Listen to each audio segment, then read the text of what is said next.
आज की इस खास वीडियो में हम बात करेंगे एक ऐसी किताब के बारे में जो आपके जीवन को बेहतर बनाने में मदद कर सकती है। जी हाँ, हम बात कर रहे हैं मास्टर योर इमोशंस की। यह किताब हमें सिखाती है कि कैसे हम अपने इमोशंस पर काबू पा सकते हैं और एक संतुलित और खुशहाल जीवन जी सकते हैं। कितनी बार ऐसा होता है कि हम अपने इमोशंस के कारण गलत फैसले ले लेते हैं या अपने रिश्तों में खटास ले आते हैं। इमोशंस हमारे जीवन का एक अहम हिस्सा है, लेकिन जब ये हमारे कंट्रोल से बाहर हो जाते हैं तो ये हमें और हमारे आसपास के लोगों को नुकसान पहुंचा सकते हैं। मास्टर योर इमोशंस न सिर्फ एक किताब है, बल्कि यह एक गाइड है जो आपको आपकी भावनाओं को समझने, पहचानने और उन पर नियंत्रण पाने की कला सिखाती है।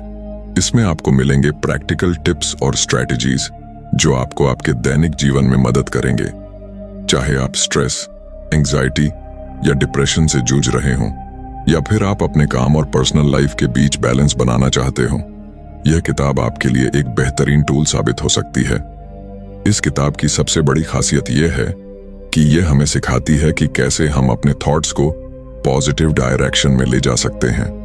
अक्सर हम अपने नेगेटिव थॉट्स में फंस जाते हैं और इससे हमारा मूड और हमारी हेल्थ दोनों प्रभावित होते हैं।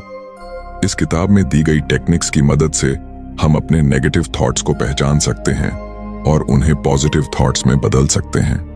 तो अगर आप भी अपने इमोशंस को बेहतर तरीके से मैनेज करना चाहते हैं और अपने जीवन में एक पॉजिटिव चेंज लाना चाहते हैं, तो इस वीडियो को अंत तक जरूर देखें। हम आपको इस किताब के हर पहलू से रूबरू कराएंगे और आपको बताएंगे कि कैसे आप इसे अपने जीवन में लागू कर सकते हैं। वीडियो को लाइक करें, शेयर करें, और अगर आपने अभी तक हमारे चैनल को सब्सक्राइब नहीं किया है तो जल्दी से सब्सक्राइब कर लें ताकि आप आगे भी ऐसी ही रोचक और ज्ञानवर्धक वीडियो देख सकें। चलिए अब बिना किसी देरी के शुरू करते हैं आज की इस शानदार किताब मास्टर योर इमोशंस की जर्नी और जानते हैं कि कैसे हम अपने इमोशंस के मास्टर बन सकते हैं। Chapter 1, how your survival mechanism affects your emotions. क्या आपने कभी सोचा है कि आपकी आज की जिंदगी आपके पूर्वजों की जिंदगी से कितनी अलग है? आज आपको खाने के लिए जंगल में जाकर जानवरों का शिकार करने की जरूरत नहीं पड़ती। बाजार में आप आसानी से अपनी जरूरत की चीजें खरीद सकते हैं। आपको किसी जंगली जानवर से छिपने या डरने की जरूरत भी नहीं है, क्योंकि अब वो आपके घर में घुसकर आपका शिकार नहीं कर सकता। लेकिन फिर भी आपके भीतर एक ऐसा प्राचीन सर्वाइवल मैकेनिज्म है जो कभी खत्म नहीं हुआ। जब आप किसी खतरे का सामना करते हैं तो यह मैकेनिज्म आपको भागने की ऊर्जा देता है, और यही वजह है कि यह मैकेनिज्म नकारात्मक घटनाओं को सकारात्मक घटनाओं की तुलना में ज्यादा याद रखता है। जब आप अपने पूर्वजों के समय की बात सोचते हैं तो आपको समझ आता है कि उनके लिए नकारात्मक घटनाओं का मतलब जीवन मृत्यु का मामला होता था। अगर कोई कबीला आपको अपनाने से इनकार कर देता तो आपके जीवित रहने के चांस बहुत कम हो जाते थे, क्योंकि तब कौन आपको जंगली जानवरों से बचाता और अपने खाने में हिस्सा देता। आज भले ही आपकी जान पर कोई खतरा न हो, फिर भी नकारात्मक घटनाएं हमें भावनात्मक रूप से तकलीफ देती हैं। जब आपका बॉस आपको डांटता है तो आपको बुरा लगता है। जब आपका दोस्त आपसे बात करना बंद कर देता है तो आपको उदासी घेर लेती है। इस नकारात्मकता के झुकाव ने हमारे पूर्वजों को जिंदा रहने में मदद की थी, लेकिन आज ये हमारी मदद नहीं करता। अगर आपका बॉस आपके काम की आलोचना करता है या आपका दोस्त आपसे बात करना बंद कर देता है तो इससे आपकी जान नहीं जाएगी। लेकिन भावनात्मक दर्द एक ऐसी चीज है जो हमें गहराई से चोट पहुंचाती है। इससे बचने और खुश रहने के लिए आपको इस नकारात्मकता के झुकाव से सचेत होकर लड़ना होगा। अगर आप खुश रहेंगे तो आपकी जिंदगी में सकारात्मक बदलाव आ सकते हैं। डोपामीन एक न्यूरोट्रांसमीटर है जो आपके दिमाग में तब रिलीज होता है जब आप कुछ खास तरीके से व्यवहार करते हैं, जैसे अच्छा खाना खाना। यह आपके प्लेजर सेंटर में जाकर आपको खुशी महसूस कराता है, लेकिन क्योंकि डोपामीन इंसान को अच्छा महसूस कराता है, कई लोग इसका दुरुपयोग करने लगते हैं, जैसे कि वे नॉन स्टॉप खाते रहते हैं या किसी चीज की लत का शिकार हो जाते हैं। किसी भी प्रकार की लत आपकी सेहत के लिए खतरनाक होती है। आपका मनोभाव ऐसा हो सकता है कि आपको मटेरियल चीजों से खुशी मिलती है। नई कार या नया फोन आपको वह खुशी देता है जो आप महसूस करना चाहते हैं, लेकिन इन चीजों की खुशी भी अस्थायी होती है। इसे हेडोनिक एडप्शन कहते हैं। यह अस्थायी खुशी आपको थोड़े समय के लिए खुश कर देती है, इसीलिए आप इसके पीछे भागते रहते हैं।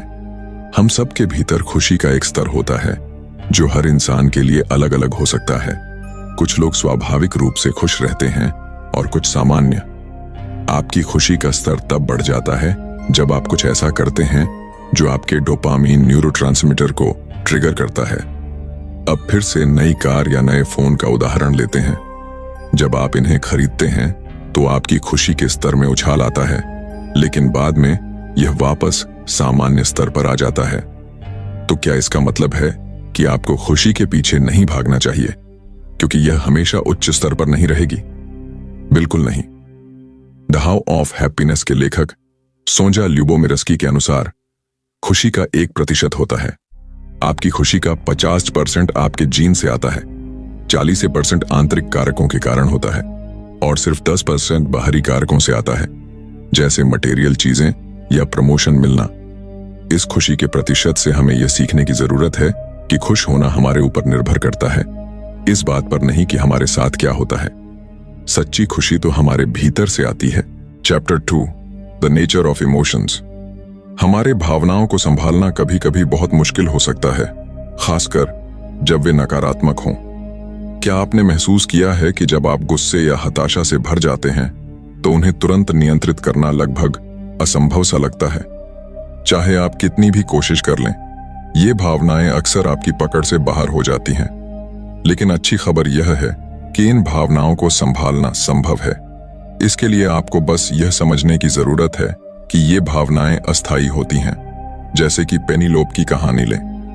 वह सुबह देर से उठती है और उसके बाद उसे सब कुछ जल्दबाजी में करना पड़ता है।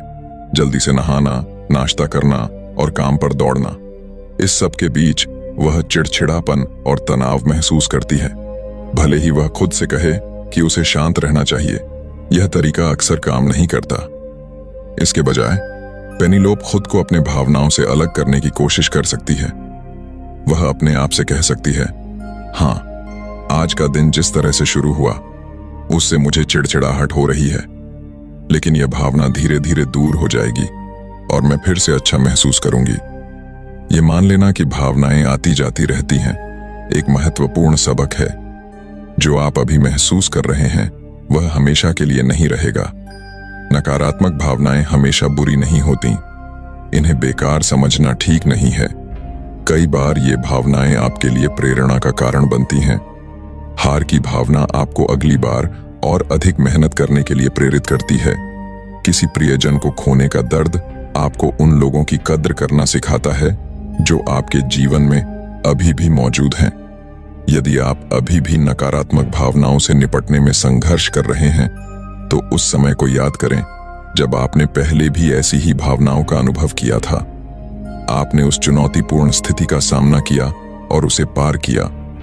चाहे आप कितना भी बुरा महसूस कर रहे हों, यह जानना जरूरी है कि यह भावना भी गुजर जाएगी। नकारात्मक भावनाओं से निपटने का एक और स्वस्थ तरीका यह है कि याद रखें, ये आपको परिभाषित नहीं करती।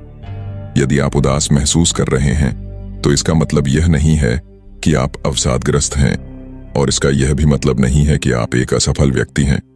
जो आप अभी महसूस कर रहे हैं वह आपकी पहचान को कमतर नहीं करता। खुद को खुश रहने के लिए सक्रिय रूप से एक सकारात्मक दृष्टिकोण अपनाना होगा।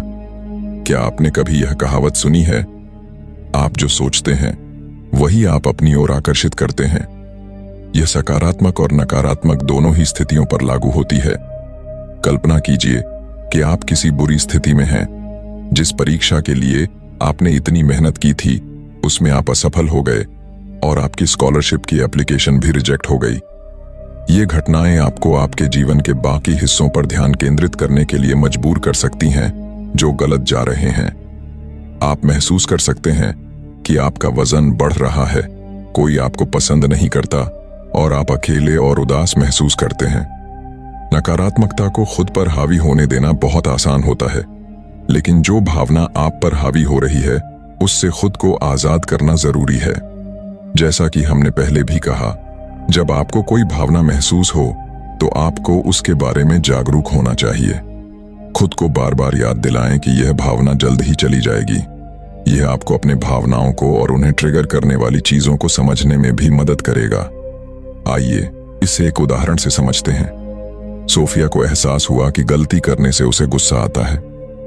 वह छोटी छोटी गलतियों पर खुद पर गुस्सा करती थी। उसने यह महसूस किया कि वह अक्सर अपनी पुरानी गलतियों पर भी ध्यान केंद्रित करती है। सोफिया ने इस नकारात्मक चक्र से बचने का एक तरीका खोज लिया। उसने खुद को याद दिलाना शुरू कर दिया कि वह भी एक इंसान है और उससे भी गलतियां हो सकती हैं। उसने खुद को यह भी याद दिलाया कि उसने अपनी जिंदगी में कुछ उपलब्धियां भी हासिल की हैं। नकारात्मक विचारों के चक्र को रोकने के लिए खुद को देखने की आदत डालें। यह पता लगाएं कि आपके भावनाओं को क्या ट्रिगर करता है। उस समय आप अपने आप से क्या कहते हैं और कौन सी चीज ने आपको इस नकारात्मक चक्र से बाहर निकलने में मदद की थी और आपने उससे क्या सीखा। भावनाओं का यह सफर हमें सिखाता है कि चाहे परिस्थितियां कैसी भी हों, हम हमेशा अपनी भावनाओं को समझ सकते हैं और उनसे बेहतर तरीके से निपट सकते हैं। खुद पर विश्वास रखें और याद रखें कि हर भावना अस्थायी होती है। Chapter 3, changing your interpretation. क्या आपने कभी सोचा है कि आपकी खुशी के लिए बाहरी चीजें केवल 10% ही जिम्मेदार होती हैं? यह जानकर थोड़ा अजीब लग सकता है, लेकिन अगर गहराई से सोचें तो यह सच है। आपकी संपत्ति, उपलब्धियां और जीवन में जो कुछ भी बाहरी रूप से आपके पास है, वह आपकी खुशी को उतना प्रभावित नहीं करता जितना आप सोचते हैं। आइए इस पर एक नजर डालें कि कैसे हमारी धारणाएं या कहें हमारे मान्यताएं हमारी भावनाओं को प्रभावित करती हैं। इन धारणाओं का प्रभाव चाहे कितना भी छोटा क्यों न हो, यह हमारे सोचने के तरीके को बदल देती है। यही कारण है कि हमें इन चीजों को एक नए दृष्टिकोण से देखना चाहिए। आइए कुछ सामान्य विश्वासों के बारे में बात करें और देखें कि उन्हें कैसे बदला जा सकता है। पहली धारणा, यह एक समस्या है। जब हम किसी स्थिति को एक समस्या के रूप में देखते हैं तो यह हमारी चिंता और तनाव को बढ़ा देती है। लेकिन क्या हो अगर वह वास्तव में एक समस्या न हो? केटी की कहानी लें। उसने सुना कि उसे शायद नौकरी से निकाला जा सकता है। पहली बार में यह उसे एक बड़ी समस्या लगती थी। उसने खुद को भय और अनिश्चितता में डूबा पाया। लेकिन फिर उसने सोचा, अगर यह समस्या नहीं है तो क्या है? उसने इसे एक अवसर के रूप में देखना शुरू किया, अपने सपनों की नौकरी की तलाश करने का मौका। इस नए दृष्टिकोण ने उसे न केवल अपनी चिंता से छुटकारा दिलाया, बल्कि एक नई ऊर्जा भी दी। दूसरी धारणा, मुझे शादी करके बच्चे पैदा करने चाहिए। यह धारणा अक्सर हमारे समाज और परिवारों द्वारा हम पर थोपी जाती है। क्या यह जरूरी है कि हम समाज की उम्मीदों पर खरा उतरें सिर्फ इसलिए कि लोग ऐसा कह रहे हैं? इसका मतलब यह नहीं कि हमें भी वही करना चाहिए। शादी और बच्चों का फैसला हमारा अपना होना चाहिए, न कि किसी सामाजिक दबाव का परिणाम। इस पर सोचें कि क्या वास्तव में आप इसके लिए तैयार हैं या यह सिर्फ दूसरों की अपेक्षाओं को पूरा करने का एक साधन बन गया है। तीसरी धारणा, मुझे भविष्य के बारे में सोचकर डर लग रहा है। भविष्य की चिंता एक ऐसी चीज है जिससे हम सभी गुजरते हैं। हम नहीं जानते कि भविष्य में क्या होगा और यही अनिश्चितता हमें डरा देती है। लेकिन क्या वास्तव में इस डर में जीने का कोई फायदा है? भविष्य को लेकर चिंता करना स्थिति को बदल नहीं सकता। इसके बजाय हमें वर्तमान पर ध्यान केंद्रित करना चाहिए। जो हमारे पास अभी है उस पर ध्यान दें और अपने आज को बेहतर बनाने की कोशिश करें। आप भविष्य को नियंत्रित नहीं कर सकते, लेकिन आप अपने वर्तमान को जरूर सुधार सकते हैं। चौथी धारणा, यह मेरी किस्मत है। कभी कभी जब चीजें हमारे अनुसार नहीं होती तो हम अपनी किस्मत को दोष देने लगते हैं। हम सोचते हैं कि हमारी बदकिस्मती की वजह से सब कुछ गलत हो रहा है।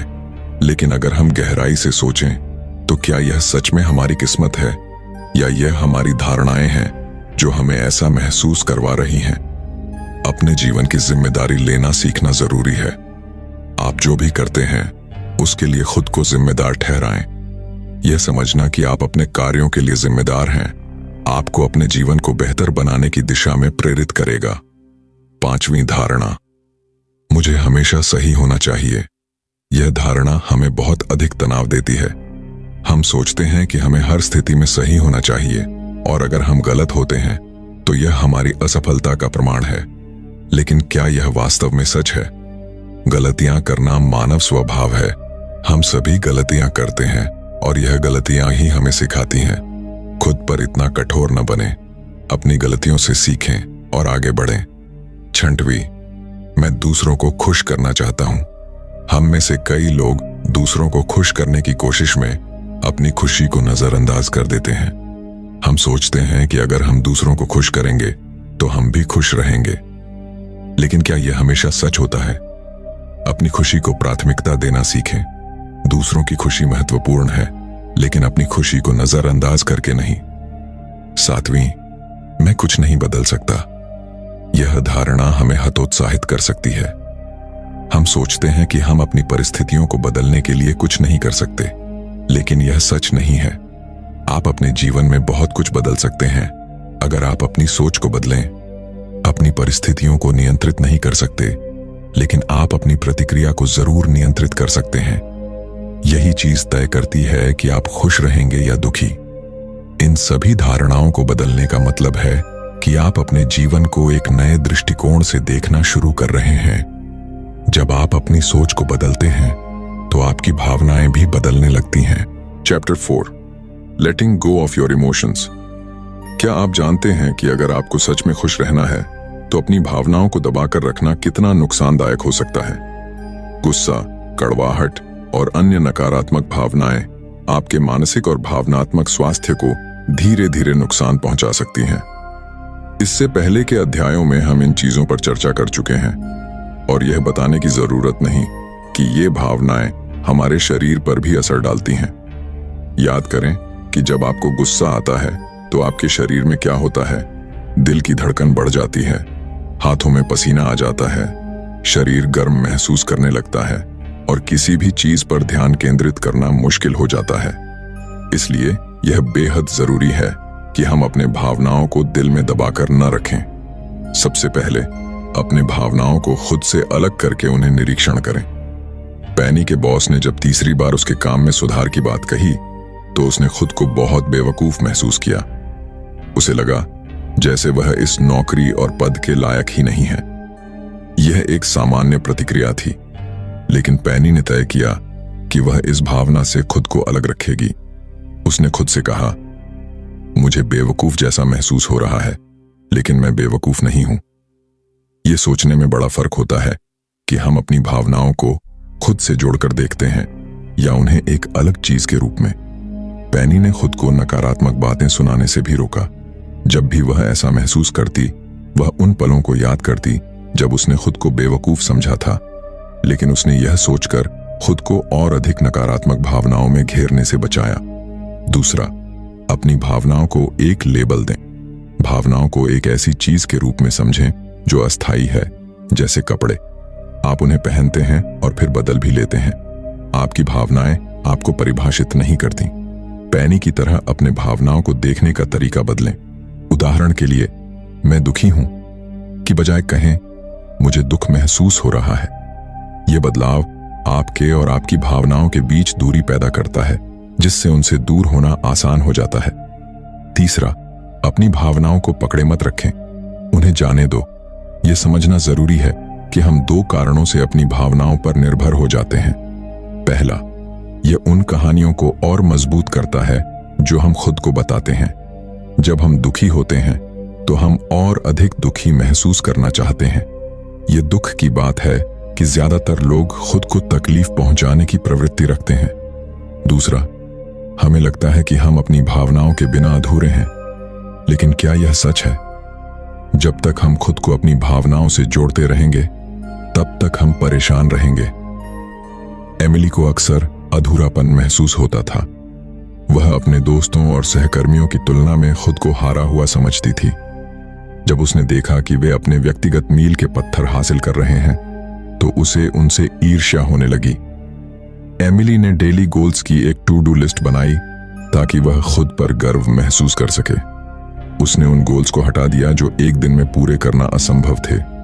जैसे उसने अपनी हेल्थ को सुधारने के लिए 1 घंटे की जॉगिंग का लक्ष्य रखा, लेकिन 1 घंटे की जॉगिंग सफलतापूर्वक करने के लिए उसे नियमित अभ्यास की जरूरत थी। जब वह अपने लक्ष्य को पूरा नहीं कर पाई, तो उसे लगा कि वह किसी लायक नहीं है। यह सोच उसे और अधिक बुरा महसूस करा रही थी। इसलिए उसने तय किया कि वह अपनी भावनाओं को पकड़कर नहीं रखेगी। उसने अपने डेली गोल्स को अचीवेबल बनाया और अब उसे तनाव महसूस नहीं होता था। सबसे महत्वपूर्ण बात यह थी कि एमिली को अपने मील के पत्थर हासिल करने से आत्मविश्वास आने लगा। चौथा, अपने भावनाओं को जाने देने के लिए द सेडोना मेथड सीखें। द सेडोना मेथड हेल डवोस्किन की किताब का एक कॉन्सेप्ट है जो आपको 3 अलग अलग तरीकों से अपनी भावनाओं को रिलीज करने में मदद कर सकता है। पहला तरीका है, अपने भावनाओं को पकड़ो मत। नकारात्मक भावनाओं को कभी पकड़कर नहीं रखना चाहिए, उन्हें जाने दो। दूसरा तरीका है, उन भावनाओं को अपनी लाइफ में एक स्पेस बनाने दो। इससे आप जो महसूस कर रहे हैं उसे स्वीकार करते हैं, लेकिन उनसे चिपके नहीं रहते या उन्हें अपनी पहचान नहीं बनने देते। आप बस उन्हें आने देते हैं।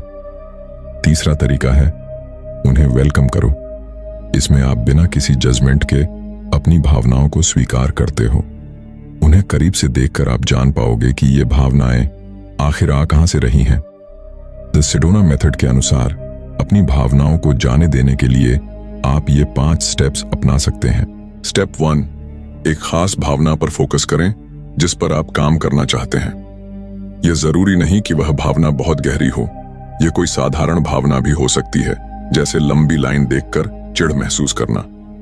दूसरे और तीसरे स्टेप में आपको खुद से ये सवाल पूछने होंगे। यह उस अप्रोच पर निर्भर करता है जो आप ऊपर बताए गए तीनों तरीकों में से चुनेंगे।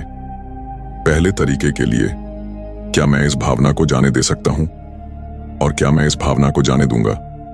दूसरे तरीके के लिए, क्या मैं इस भावना को यहां रहने दे सकता हूं?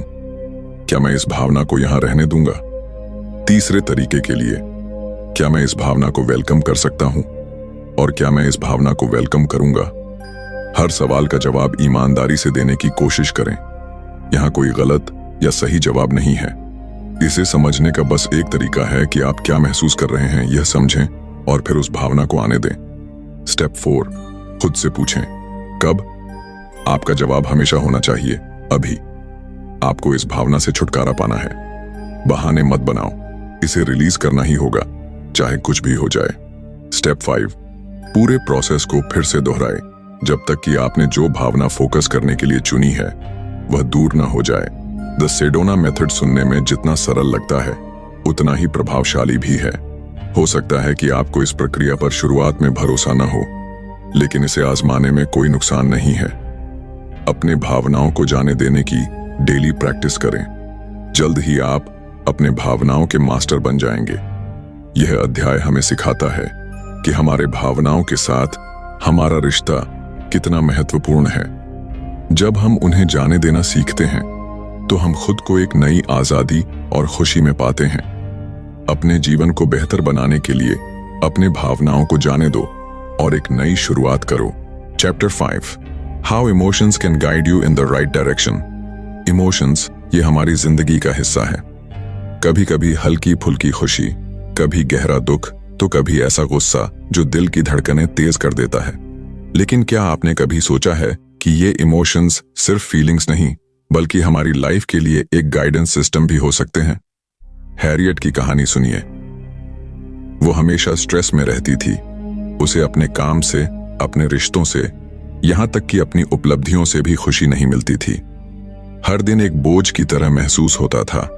फिर एक दिन उसने एक बड़ा कदम उठाया। उसने अपना शहर बदलने का फैसला किया। यह कदम उसकी जिंदगी का सबसे सही फैसला साबित हुआ। हर नई सुबह अब उसे उत्साह से भर देती थी। वो छोटी छोटी चीजों में भी खुशियां ढूंढने लगी।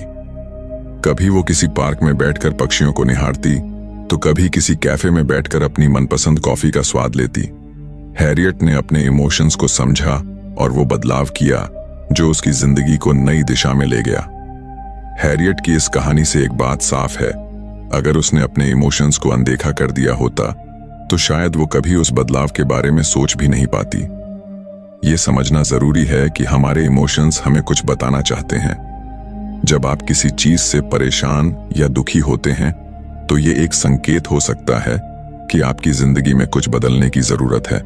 सेल्फ अवेयरनेस यानी खुद को पहचानना, अपने इमोशंस को समझना, ये एक अद्भुत कला है। ये आपको ये देखने की ताकत देता है कि आप क्या महसूस कर रहे हैं और क्यों। जिम डेटमर और डायना चैपमैन की book the 15 commitments of conscious leadership इस बारे में बहुत कुछ सिखाती है। वे बताते हैं कि आप अपने इमोशंस को एक साधारण तरीके से देख सकते हैं, एक लाइन से ऊपर या नीचे। लाइन से ऊपर सकारात्मकता और कृतज्ञता की स्थिति। जब आप लाइन से ऊपर होते हैं तो आप अपनी भावनाओं और कार्यों के प्रति जागरूक होते हैं। आप जो भी करते हैं उसमें एक पॉजिटिविटी होती है। आप चीजों को कृतज्ञता के साथ देखते हैं। अगर कोई आपको कुछ कहता है तो आप उसे ध्यान से सुनते हैं और उसके विचारों की कद्र करते हैं। आप अपने इमोशंस को महसूस करते हैं, उन्हें स्वीकार करते हैं और उनकी जिम्मेदारी लेते हैं। लाइन से नीचे नेगेटिविटी और असंतोष की स्थिति। वहीं अगर आप लाइन से नीचे होते हैं तो आप अक्सर खुद में और दूसरों में कमियां ढूंढते रहते हैं। बहस करना, गॉसिप करना और उन लोगों को नकारना जिनका ओपिनियन आपसे अलग होता है, ये सब लाइन से नीचे होने के संकेत हैं। आप अपने इमोशंस से जूझते हैं, उन्हें कंट्रोल करना मुश्किल हो जाता है। हर बार जब आप किसी इमोशन को महसूस करें, खुद से ये सवाल करें, क्या ये लाइन के ऊपर है या नीचे?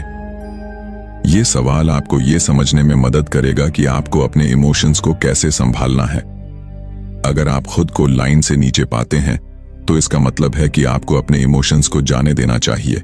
उन्हें पकड़कर रखने का कोई फायदा नहीं, बल्कि उन्हें समझकर, स्वीकार करके और फिर जाने देकर आप अपने लिए एक नई राह खोल सकते हैं। हमारे इमोशंस हमें हमेशा कुछ ना कुछ सिखाते हैं, चाहे वो खुशी हो, गुस्सा हो या उदासी।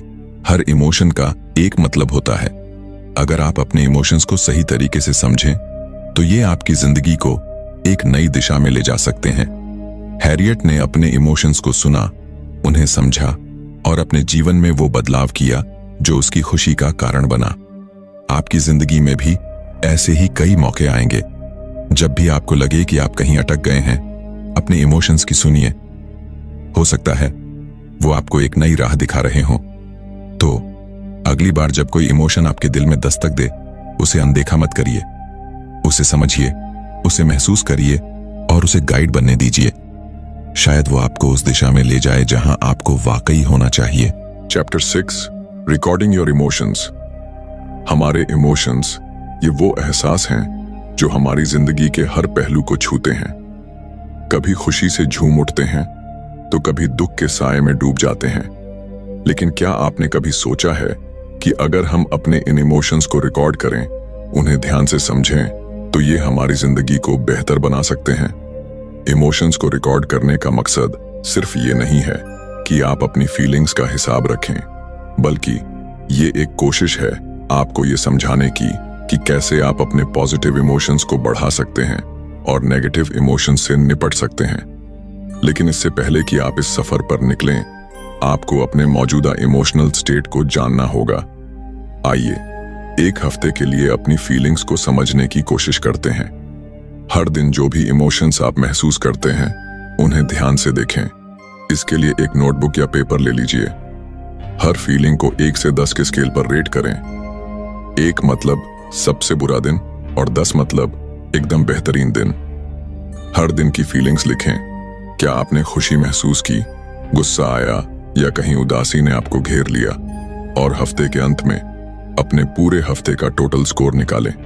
लेकिन यहीं पर नहीं रुकना है। अपने आप से कुछ सवाल पूछें। आपने कौन कौन से नेगेटिव इमोशंस महसूस किए? इन फीलिंग्स की वजह क्या थी? उस नेगेटिव इमोशन को महसूस करते वक्त आपने क्या सोचा? क्या आपकी सोच उस सिचुएशन के फैक्ट्स के करीब थी या आपने उसे गलत तरीके से इंटरप्रेट किया? नेगेटिव इमोशन से निपटने की कोशिश। जब हम किसी नेगेटिव इमोशन को महसूस करते हैं तो हमारा पहला रिएक्शन उसे दूर करने का होता है। कभी हम गहरी सांसें लेते हैं, कभी किसी से बात करके अपने दिल का बोझ हल्का करते हैं और कभी कभी हम इसे खुद में दबा लेते हैं। उम्मीद करते हैं कि ये अपने आप चला जाएगा। लेकिन क्या आपने सोचा है कि अगली बार जब आप किसी नेगेटिव इमोशन का सामना करेंगे तो आप उससे बचने के लिए क्या कर सकते हैं?